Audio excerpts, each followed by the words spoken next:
गौरी पुत्र गणेश भगवान की जय। श्री लक्ष्मी नारायण भगवान की जय। हरे कृष्णा। बोलिए श्री शिवाय नमस्तुभ्यम। प्रिय भक्तजनों, आप सभी को मार्गशीर्ष मास के कृष्ण पक्ष की उत्पन्ना एकादशी की हार्दिक शुभकामनाएं। भगवान श्री लक्ष्मी नारायण जी की कृपा आप और आपके समस्त परिवार पर सदा सर्वदा बनी रहे। भक्तजनों, मार्गशीर्ष मास के कृष्ण पक्ष की एकादशी को उत्पन्ना एकादशी के नाम से जाना जाता है। कुछ स्थानों पर इसे उत्पन्ना ग्यारस भी कहते हैं। और इसी दिन भगवान श्री हरि विष्णु के शरीर से एक देवी का जन्म हुआ था। भगवान विष्णु ने एकादशी को उत्पन्न होने के कारण इन्हें एकादशी देवी का नाम दिया। इन्हीं एकादशी माता को सभी एकादशियों की जननी कहा जाता है तथा इसी तिथि से एकादशी व्रत की शुरुआत हुई थी। स्वयं भगवान श्री कृष्ण जी ने कहा है कि एकादशी माता स्वयं भगवान विष्णु की साक्षात शक्ति हैं। इन्हीं एकादशी माता ने देवताओं के कष्ट को हर कर उन्हें सुख दिया। वह प्राणी मात्र को क्या नहीं दे सकती। सुख, समृद्धि, शांति और मोक्ष समस्त सुख सहज ही प्राप्त हो जाते हैं। और उत्पन्ना एकादशी के दिन जो भी एकादशी माता और उत्पन्ना एकादशी की व्रत कथा को सुनते हैं, उनके समस्त पाप कट जाते हैं तथा समस्त मनोकामनाओं की पूर्ति होती है। तो प्रिय भक्तजनों, आज हम इस वीडियो में उत्पन्ना एकादशी की बड़ी ही दुर्लभ कथा और एकादशी माता की कथा को सुनेंगे। तो आप सभी भक्तजन बड़ी ही श्रद्धा, ध्यान पूर्वक और प्रसन्न चित्त मन से भगवान श्री लक्ष्मी नारायण जी के चरणों का ध्यान करते हुए इन कथाओं को पूरा अवश्य सुनिएगा। तो सभी प्रेम से बोलिए श्री लक्ष्मी नारायण भगवान की जय। एकादशी माता की जय। एक समय अर्जुन भगवान श्री कृष्ण से कहने लगे कि हे भगवान, मैंने कार्तिक शुक्ल एकादशी अर्थात प्रबोधिनी एकादशी का सविस्तार वर्णन सुना। अब आप कृपया करके मुझे मार्गशीर्ष माह के कृष्ण पक्ष की एकादशी के विषय में भी बतलाइए। इस एकादशी का क्या नाम है तथा इसके व्रत का क्या विधान है, इसकी विधि क्या है, इसका व्रत करने से किस फल की प्राप्ति होती है, कृपया यह सब विधान पूर्वक कहिए। तब भगवान श्री कृष्ण बोले, हे पार्थ, मार्गशीर्ष माह के कृष्ण पक्ष में आने वाली इस एकादशी को उत्पन्ना एकादशी कहा जाता है। यह व्रत शंखोद्धार तीर्थ में स्नान करके भगवान के दर्शन करने से जो फल प्राप्त होता है, उसके बराबर पुण्य मिलता है। इस व्रत को करने वाले भक्त को चोर, पाखंडी, परस्त्रीगामी, निंदक, मिथ्याभाषी तथा किसी भी प्रकार के पापी से बात नहीं करनी चाहिए। इसका महात्म्य मैं तुमसे कहता हूँ, ध्यान पूर्वक सुनो। तब अर्जुन कहने लगे कि हे भगवान, आपने हजारों यज्ञ और लाख गौदान को भी एकादशी व्रत के बराबर नहीं बताया, सो यह तिथि सब तिथियों से उत्तम कैसे हुई, वह भी बताइए। तब भगवान श्री कृष्ण कहने लगे, हे अर्जुन, सतयुग में मुर नाम का एक दैत्य उत्पन्न हुआ। वह बड़ा बलवान और भयानक था। उस प्रचंड दैत्य ने इंद्र, आदित्य, वसु, वायु, अग्नि आदि सभी देवताओं को पराजित करके भगा दिया। तब इंद्र सहित सभी देवताओं ने भयभीत होकर भगवान शिव से सारा वृत्तांत कहा और बोले, हे कैलाशपति, मुर दैत्य से भयभीत होकर सब देवता मृत्यु लोक में फिर रहे हैं। तब भगवान शिव जी ने कहा, हे देवताओं, तीनों लोकों के स्वामी, भक्तों के दुखों का नाश करने वाले भगवान विष्णु जी के शरण में जाओ। वे ही तुम्हारे दुखों को दूर कर सकते हैं। तब शिवजी के ऐसे वचन सुनकर सभी देवता क्षीर सागर में पहुँचे और वहाँ भगवान को शयन करते देख हाथ जोड़कर उनकी स्तुति करने लगे कि हे देवताओं द्वारा स्तुति करने योग्य प्रभु, आपको बारंबार नमस्कार है। देवताओं की रक्षा करने वाले मधुसूदन, आपको नमस्कार है। आप हमारी रक्षा करें। दैत्यों से भयभीत होकर हम सब आपकी शरण में आए हैं। आप इस संसार के कर्ता, माता पिता, उत्पत्ति और पालन करता और संहार करने वाले हैं। सबको शांति प्रदान करने वाले हैं। आकाश और पाताल भी आप ही हैं। सबके पितामह ब्रह्मा, सूर्य, चंद्र, अग्नि, सामग्री, होम, आहुति, मंत्र, तंत्र, जप, यजमान, यज्ञ, कर्म, कर्ता, भोक्ता भी आप ही हैं।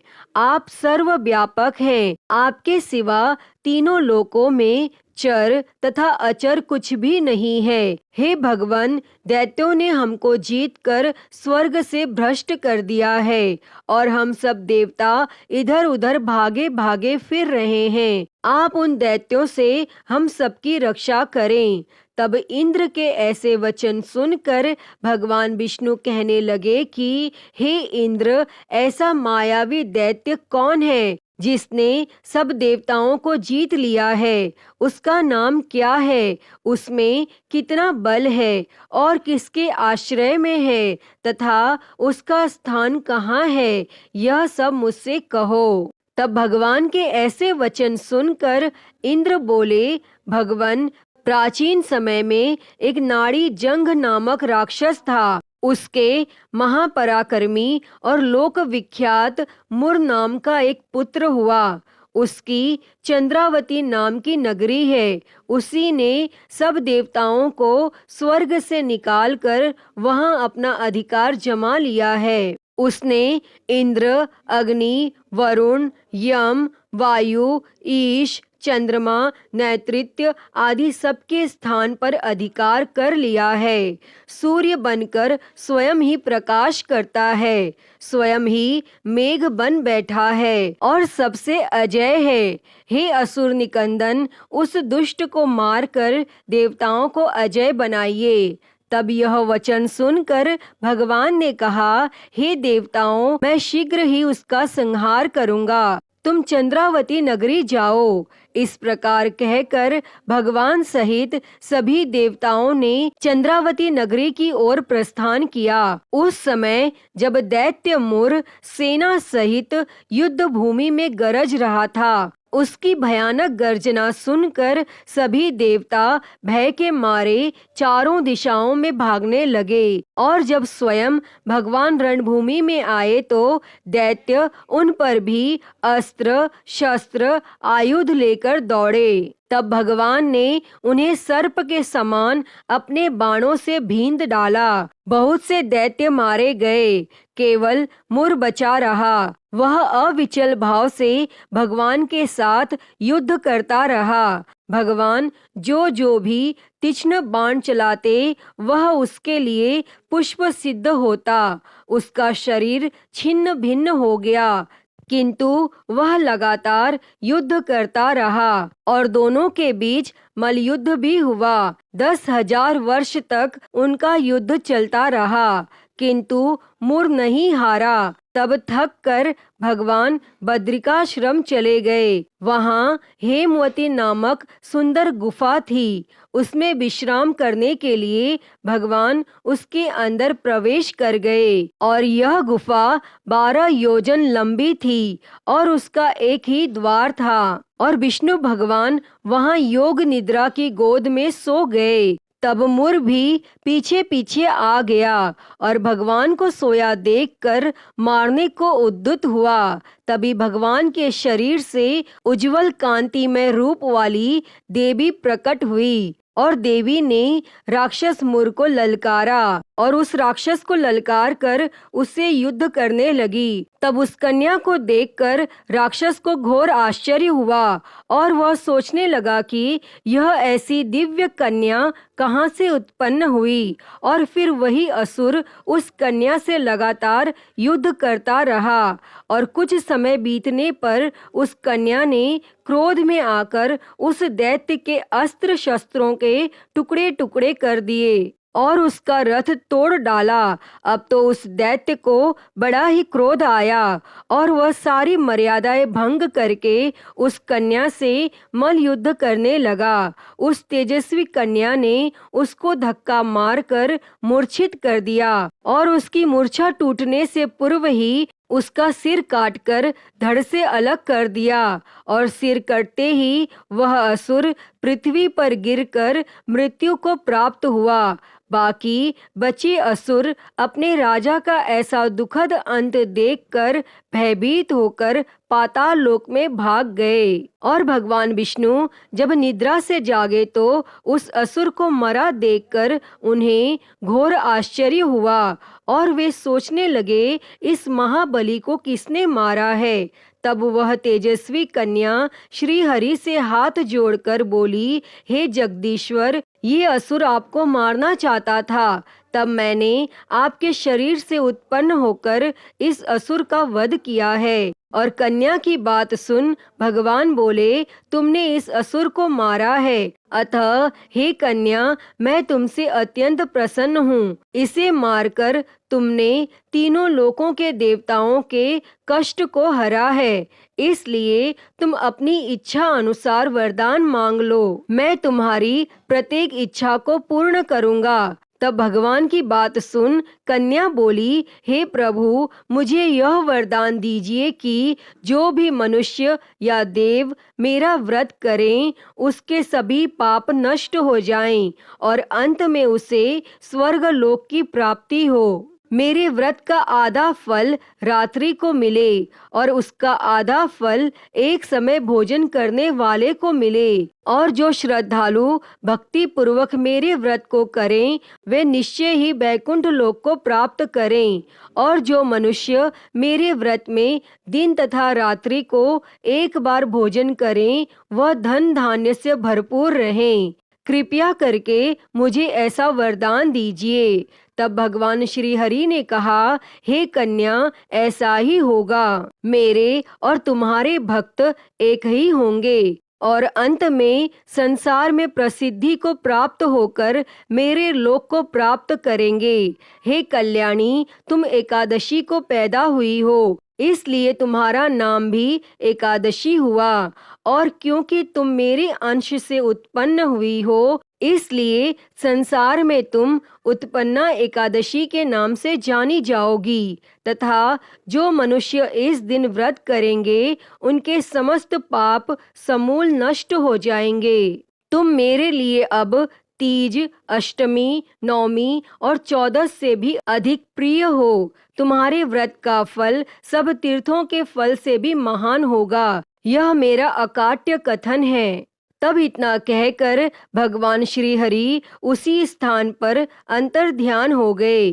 तब इसके बाद भगवान श्री कृष्ण जी अर्जुन से कहते हैं, एकादशी के व्रत का फल सभी व्रतों व सभी तीर्थों के फल से महान है। एकादशी व्रत करने वाले मनुष्यों के शत्रुओं का मैं जड़ से नाश कर देता हूँ और व्रत करने वाले को मोक्ष प्रदान करता हूँ। उन मनुष्यों के जीवन के जो भी कष्ट होते हैं मैं उन्हें दूर कर देता हूँ। अर्थात मुझे अत्यंत प्रिय एकादशी के व्रत को करने वाले प्राणी सभी ओर से निर्भय और सुखी होकर अंत में मोक्ष को प्राप्त होते हैं। हे कुंती पुत्र, यह मैंने तुम्हें एकादशी की उत्पत्ति के विषय में बताया है। श्रेष्ठ मनुष्यों को दोनों पक्षों की एकादशियों को एक समान समझना चाहिए, उनमें भेदभाव करना उचित नहीं है। जो मनुष्य एकादशी के महात्म्य का श्रवण व पठन करेंगे उन्हें अश्वमेघ यज्ञ के समान फल प्राप्त होगा। यह मेरा अकाट्य वचन है। अतः हे श्री लक्ष्मी नारायण भगवान जी, इस उत्पन्ना एकादशी की पावन कथा को कहते, सुनते और हुंकारा भरते सभी पर सदैव अपनी कृपा बनाए रखना। तो सभी प्रेम से बोलिए श्री लक्ष्मी नारायण भगवान की जय। प्रिय भक्तजनों, आइए अब बड़े ही प्रेम से एकादशी माता की कथा को सुनेंगे। एक बार एक राज्य में एक राजा रहता था।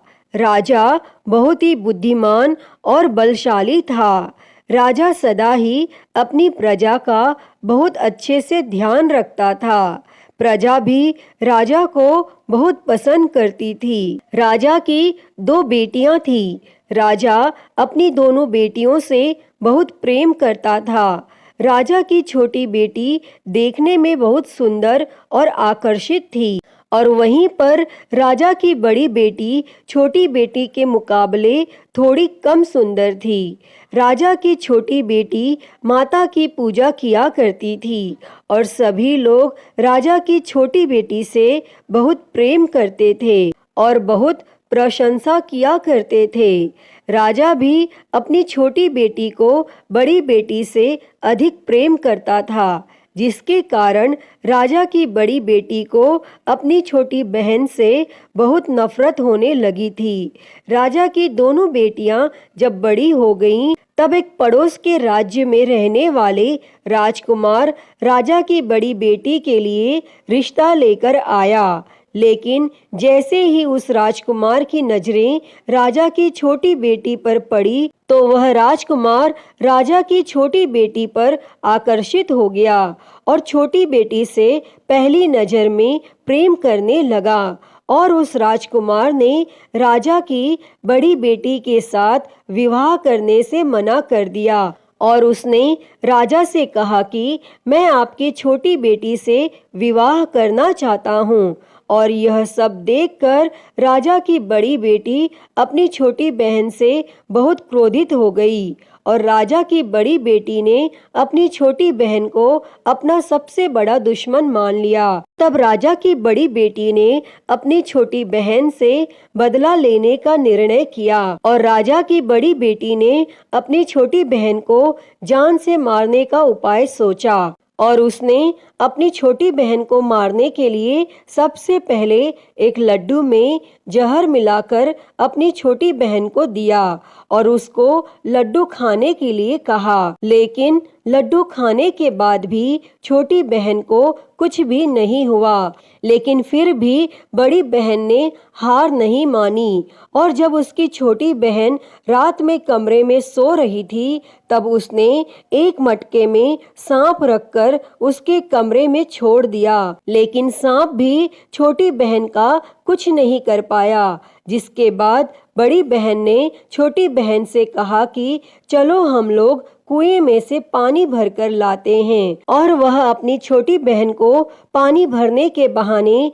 कुएं के पास ले गई और उसने अपनी छोटी बहन को कुएं में धक्का दे दिया। लेकिन छोटी बहन को तब भी कुछ नहीं हुआ, क्योंकि हर बार ग्यारस माता उसकी रक्षा कर रही थी और उधर बड़ी बहन अपने सारे प्रयास के बाद भी असफल हो रही थी, जिससे वो बहुत क्रोधित हो गई। और फिर उसने अपनी छोटी बहन के पास जाकर उससे प्रश्न किया कि मेरी छोटी बहन, क्या तुमको पता है कि भगवान ने सबकी मृत्यु एक निश्चित समय पर लिखी हुई है और कैसे तुम्हारी या मेरी मृत्यु होगी, क्या यह तुम जानती हो? तब छोटी बहन ने अपनी बड़ी बहन को बताया कि हाँ दीदी, मैं जानती हूँ मेरी मृत्यु कैसे होगी। और छोटी बहन से यह सब बातें सुनकर बड़ी बहन मन ही मन बहुत प्रसन्न होने लगी और उसने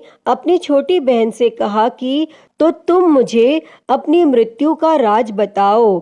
तब छोटी बहन ने अपनी बड़ी बहन से कहा कि मेरी मृत्यु तो एक तोते में है, जो तोते के गले में एक हार है, उससे मेरी मृत्यु होगी। जब कोई भी व्यक्ति तोते को मारकर उस हार को अपने गले में पहने तो मैं मूर्छित हो जाऊंगी, और जैसे ही उस हार को अपने गले से उतारे तो मैं वापस से जीवित हो जाऊंगी। और फिर अपनी छोटी बहन की मृत्यु का राज जानकर बड़ी बहन बहुत खुश हुई और उसने अपनी छोटी बहन को मारने के लिए उसके पालतू तोते को ढूंढना शुरू कर दिया। और छोटी बहन को इस बात का आभास हो गया था कि कोई उसकी जान लेना चाहता है, जिसके लिए वह अपने पिताजी के पास गई और उसने अपने पिताजी से कहा कि पिताजी, मेरी मृत्यु के बाद आप मुझे मत जलाइएगा,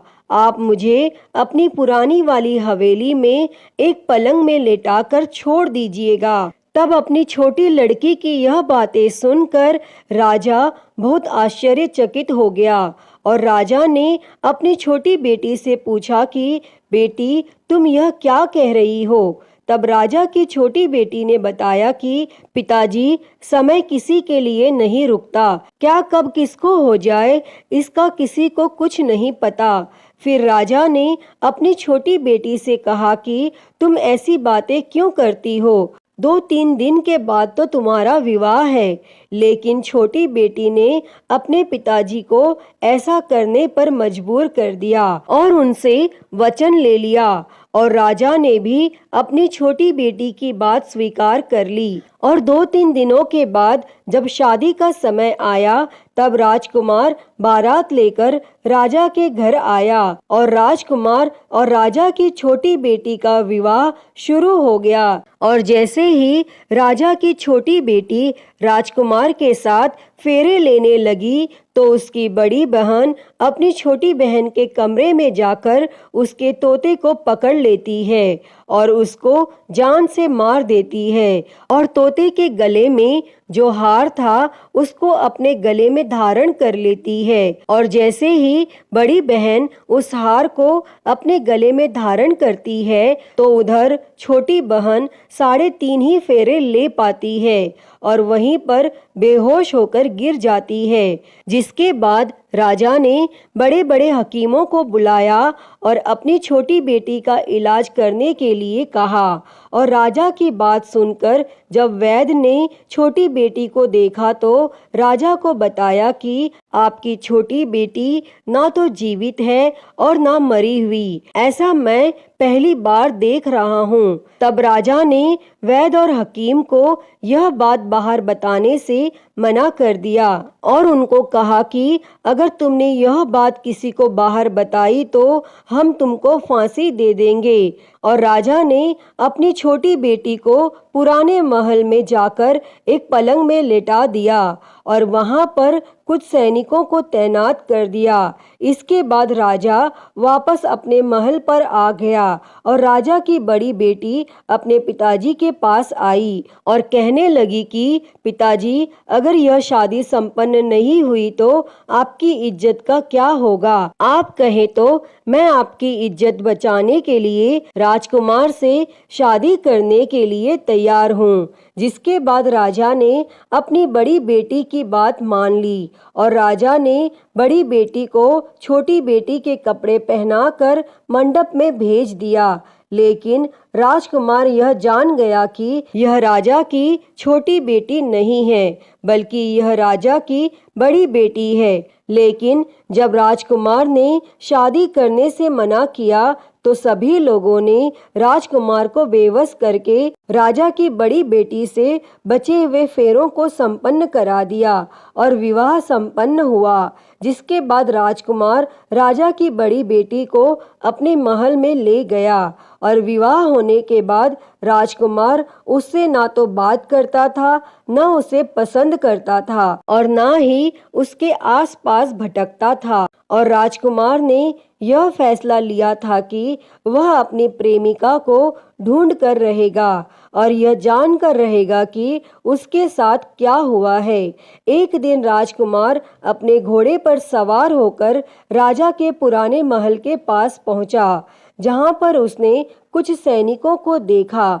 महल के पास पहुंचकर राजकुमार ने जब महल को ध्यान से देखा तो वह समझ गया कि यह तो हमारे ससुर जी का ही महल है। तब राजकुमार ने सैनिकों से पूछा कि तुम लोग यहाँ क्या कर रहे हो और इस महल के अंदर उस पलंग में कौन लेटा है। जिसके बाद सैनिकों ने बताया कि यहाँ पर राजा की छोटी बेटी लेटी है। और यह सुनकर राजकुमार बहुत प्रसन्न हो गया और वह तुरंत अपनी प्रेमिका के पास पहुंच गया और उसकी सेवा करने लगा।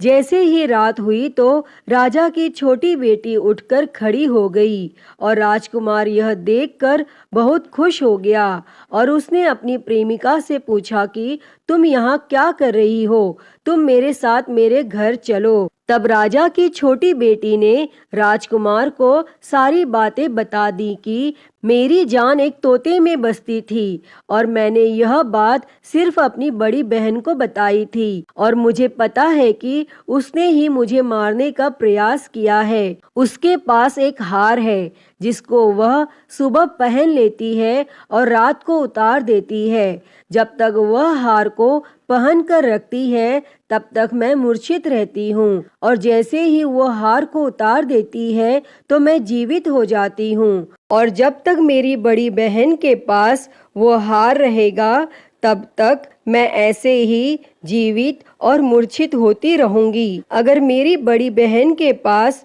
जो हार है वो मेरे हाथ लग जाए तो मैं हमेशा के लिए जीवित हो जाऊंगी। तब राजकुमार यह सब बातें सुनकर राजा की छोटी बेटी के पास रहने का निर्णय ले लेता है और उसने अपने बचे हुए सारे फेरे उस पलंग में लेटी हुई राजा की छोटी बेटी के साथ ले लिए और अपना विवाह पूर्ण कर लिया और वहीं पर वह रहने लगा। और देखते ही देखते कुछ समय में राजा की छोटी बेटी और राजकुमार की पत्नी गर्भवती हो गई और एक दिन राजकुमार को किसी काम से बाहर जाना पड़ा।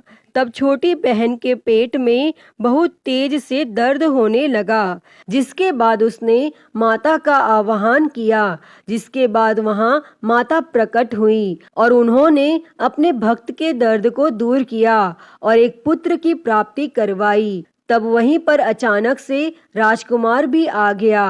राजकुमार ने ग्यारस माता को देखा तो वह आश्चर्यचकित हो गया और उसने तुरंत ग्यारस माता को प्रणाम किया और ग्यारस माता ने राजकुमार से कहा, जब तुम्हारा पुत्र 5 वर्ष का हो जाए तो तुम आकर अपनी पत्नी का हार इसके गले में डाल देना।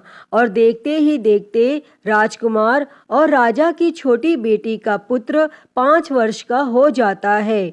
तो राजकुमार अपने बेटे से कहता है कि बेटा, मैं कुछ काम से बाहर जा रहा हूँ, तुम अपनी माता का ध्यान रखना। और वह वहाँ से चला जाता है और राजकुमार को बाहर निकलता हुआ बड़ी बहन के सैनिक देख लेते हैं और बड़ी बहन को जाकर सारी बातें बता देते हैं। जिसके बाद बड़ी बहन अपनी छोटी बहन के पुत्र को वहाँ से उठवा लेती है और उसको मरवा देती है। छोटी बेटी के पुत्र के 2 टुकड़े करवा देती है। पहला टुकड़ा चक्के के पास छुपा देती है और दूसरा टुकड़ा अपने पलंग के नीचे रख लेती है। और तब ग्यारस माता भिखारी का रूप लेकर आती हैं और एक भिखारी का रूप रखकर बड़ी बहन के पास चली जाती हैं। जिसके बाद वहां पर वह भिक्षा मांगने लगती हैं। तो बड़ी बहन अपने नौकरों से कहती है कि जाकर भिक्षा दे दो, लेकिन जैसे ही नौकर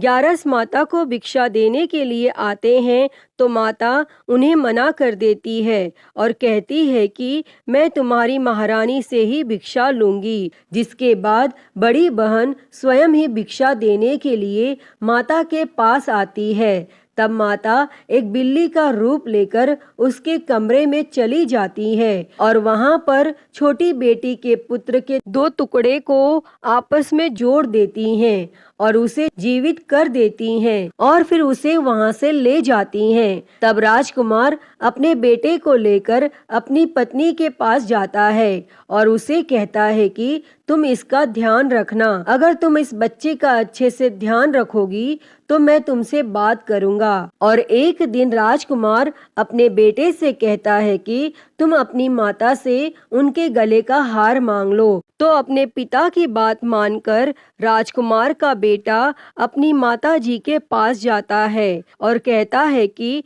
माता, मुझे तुम्हारा हार चाहिए। और यह सुनकर पहले तो बड़ी बहन बहुत क्रोधित होती है, पर उसको यह याद आता है कि राजकुमार ने कहा था कि अगर मैं इस बच्चे का ध्यान अच्छे से रखूंगी तो वह मुझसे बात करेंगे, जिसके कारण वह हार उस बच्चे को दे देती है। और वह तुरंत हार को ले जाकर अपने पिताजी को दे देता है।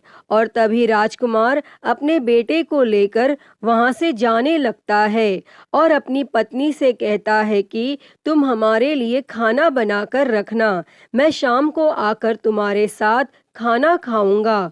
और वह अपने बेटे को लेकर वहां से चला जाता है और उसके बाद वह राजा के पास जाता है और उनको सारी बातें बता देता है। तब राजा अपनी बड़ी बेटी की यह करतूत सुनकर बहुत क्रोधित होते हैं और अपनी परवरिश पर ही दोष देने लगते हैं। राजकुमार को अपनी छोटी बेटी के साथ रहने के लिए आदेश दे देते हैं और इस प्रकार ग्यारस माता की कृपा से राजकुमार और राजा की छोटी बेटी सुखपूर्वक रहने लगते हैं। अतः हे ग्यारस माता, इस कथा को कहते, सुनते और हुंकारा भरते सब पर अपनी कृपा करना। सभी के जीवन से दुखों को दूर कर सभी के जीवन में सुख और समृद्धि देना। तो सभी प्रेम से बोलिए एकादशी माता की जय, श्री लक्ष्मी नारायण भगवान की जय, श्री उमापति महादेव की जय। प्रिय भक्तजनों, तो मैं उम्मीद करती हूँ कि आपको आज की यह कथा पसंद आई होगी और अगर वीडियो अच्छी लगी हो तो इसे लाइक करें, ज़्यादा से ज़्यादा शेयर करें और कमेंट बॉक्स में ग्यारस माता की जय लिखना ना भूलें। और हरिहर भक्ति चैनल को सब्सक्राइब कर नोटिफिकेशन बेल को ज़रूर ऑन कर लें। हर हर महादेव। धन्यवाद।